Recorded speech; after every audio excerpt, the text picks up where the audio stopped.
જય હિન્દ વિદ્યાર્થી મિત્રો, આલ્ફા મીટ ચેનલમાં આપનું હાર્દિક સ્વાગત છે. કોન્સ્ટેબલ પીએસઆઈની સિરીઝના ટોપ 20 ક્વેશ્ચનનો બીજો વિડીયો શરૂ કરીએ, જેનો પ્રશ્ન પહેલો છે. નીચેનામાંથી કયું રાજ્ય સેવન સિસ્ટર પૂર્વોત્તર ભારત સાથે સંબંધિત નથી? એટલે કે સેવન સિસ્ટર જે રાજ્યો છે એમાંનું એક રાજ્ય કયું નથી? એ સિક્કિમ, બી અરુણાચલ પ્રદેશ, સી મેઘાલય કે ડી અસમ. તો અહીં સાચો જવાબ આવશે એ સિક્કિમ. પ્રશ્ન 2. ભારતમાં કુલ કેટલા રાજ્યો કર્કવૃત સાથે સંબંધિત નથી? એટલે કે કર્કવૃત કેટલા રાજ્યોમાંથી પસાર થતું નથી? એ 10, બી 20, સી 8 કે ડી 15. તો વિદ્યાર્થી મિત્રો, 8 રાજ્યોમાંથી કર્કવૃત પસાર થાય છે. આપણે પશ્ચિમથી પૂર્વ તરફ એનો ક્રમ જોઈએ તો ગુજરાત, રાજસ્થાન, મધ્યપ્રદેશ, છત્તીસગઢ, ઝારખંડ, પશ્ચિમ બંગાળ, ત્રિપુરા અને મિઝોરમ. આ 8 રાજ્યોમાંથી કર્કવૃત પસાર થાય છે.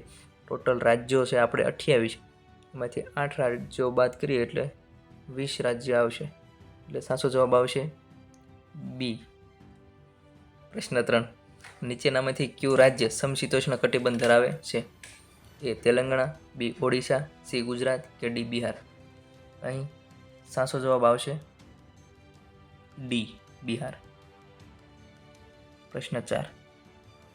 નીચેનામાંથી કયું રાજ્ય દક્ષિણ ભારત રાજ્ય નથી? દક્ષિણ ભારતનું રાજ્ય નથી.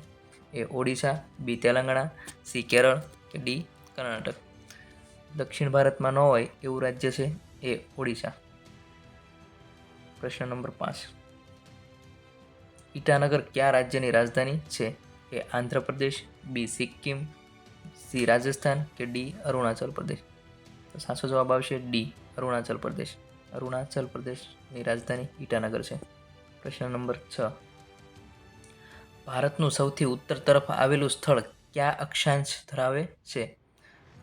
સૌથી ઉત્તરમાં જે સ્થળ આવેલું છે એ કયા અક્ષાંશ ઉપર આવેલું છે? એ 8.4 ઉત્તર અક્ષાંશ, બી 23.5 ડિગ્રી ઉત્તર અક્ષાંશ, સી 37.6 ડિગ્રી ઉત્તર અક્ષાંશ કે ડી 68.7 ડિગ્રી ઉત્તર અક્ષાંશ. તો અહીં સાચો જવાબ આવશે સી 37.6 ડિગ્રી ઉત્તર અક્ષાંશ, કે જેને ઇન્દિરા કોલ તરીકે ઓળખવામાં આવે છે, જે લદ્દાખમાં આવેલું છે. પ્રશ્ન નંબર 7. ભારતમાં સૌપ્રથમ સૂર્યોદય અને સૂર્યાસ્ત કયા સ્થળે થાય છે? એ સિર ક્રીક, બી વાલાંગુ, સી ઇન્દિરા પોઈન્ટ કે ડી ઇન્દિરા કોલ. તો અહીં સાચો જવાબ આવશે બી વાલાંગુ. વાલાંગુ છે એ પૂર્વોત્તર રાજ્ય અરુણાચલ પ્રદેશમાં આવેલું છે અને સૌથી પૂર્વમાં આવેલું છે, એટલે ત્યાં સૌપ્રથમ સૂર્યોદય અને સૂર્યાસ્ત થાય છે. જ્યારે સૌથી છેલ્લે સૂર્યોદય અને સૂર્યાસ્ત એ ગુજરાતના સિરક્રીક ખાતે થાય છે. પ્રશ્ન નંબર 8. ભારતીય પ્રમાણ સમય રેખા કુલ કેટલા રાજ્યમાંથી પસાર થાય છે? જે ઇન્ડિયન ટાઈમ ઝોન છે એ કેટલા રાજ્યોમાંથી પસાર થાય છે? એ 4, બી 8, સી 5 કે ડી 10. અહીં સાચો જવાબ આવશે સી 5. અને એ 5 રાજ્યોના નામ છે: ઉત્તર પ્રદેશના મિર્ઝાપુર શહેરમાંથી પસાર થાય છે, મધ્યપ્રદેશ, છત્તીસગઢ, ઓરિસ્સા અને આંધ્રપ્રદેશ. પ્રશ્ન નંબર 9. ભારતની કુલ આંતરરાષ્ટ્રીય બોર્ડર કેટલા કિલોમીટર લંબાઈ ધરાવે છે? એ 11,430 કિલોમીટર, બી 15,200 કિલોમીટર, સી 12,500 કિલોમીટર કે ડી 14,700 કિલોમીટર. તો અહીં સાચો જવાબ આવશે બી 15,200 કિલોમીટર. પ્રશ્ન નંબર 10. ભારતની સૌથી લાંબી આંતરરાષ્ટ્રીય બોર્ડર કયા દેશ સાથે છે? એટલે કે ભારત કયા દેશ સાથે સૌથી વધારે આંતરરાષ્ટ્રીય બોર્ડર ધરાવે છે? એ પાકિસ્તાન, બી મ્યાનમાર, સી બાંગ્લાદેશ કે ડી અફઘાનિસ્તાન. તો અહીં સાચો જવાબ આવશે સી બાંગ્લાદેશ. પ્રશ્ન નંબર 11. ભારતના કુલ કેટલા રાજ્યો કે કેન્દ્રશાસિત પ્રદેશો આંતરરાષ્ટ્રીય બોર્ડર ધરાવે છે? તો ભારતના કુલ કેટલા રાજ્યો કે કેન્દ્રશાસિત પ્રદેશ આંતરરાષ્ટ્રીય બોર્ડર એટલે કે બીજા દેશ સાથે સરહદ ધરાવે છે? તો અહીં પ્રશ્નો છે. વિકલ્પ એ 17, બી 12, સી 18 કે ડી 19.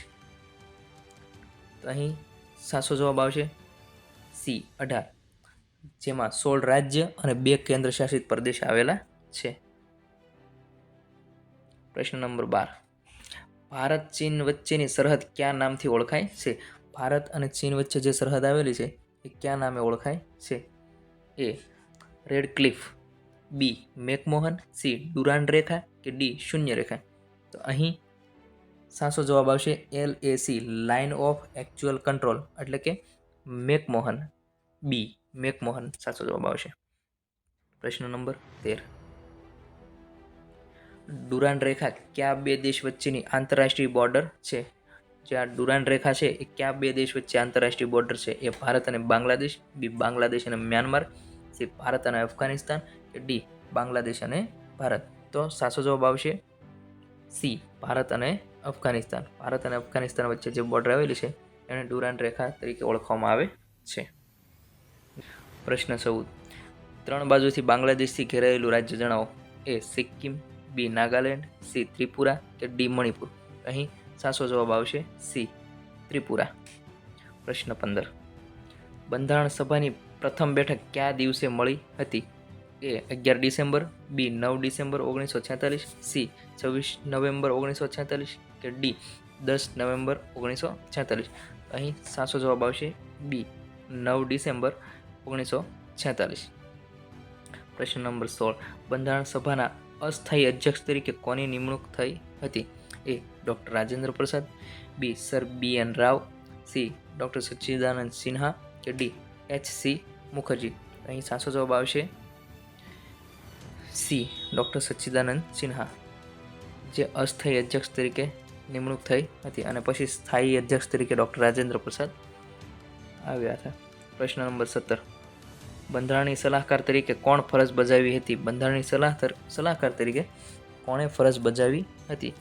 એ doctor Bhimrao Ambedkar, B professor KT Shah, C sir BN Rao કે ડી કનૈયાલાલ મુનશી?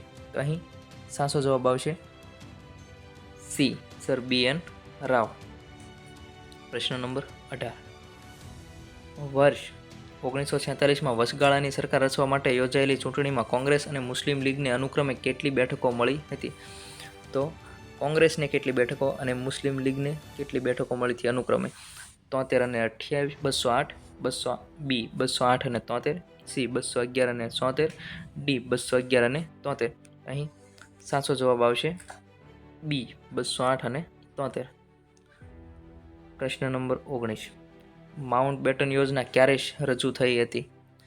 એ 3 જૂન 1947, બી 10 જૂન 1947, સી 10 ઓગસ્ટ 1947 કે ડી 26 નવેમ્બર 1947?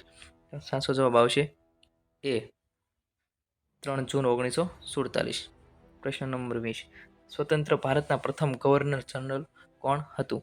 એ માઉન્ટ બેટન, બી ક્લેમેન્ટ એટલી, સી જ્હોન સાયમન કે ડી લોર્ડ વેવેલ? સાચો જવાબ આવશે એ માઉન્ટ બેટન.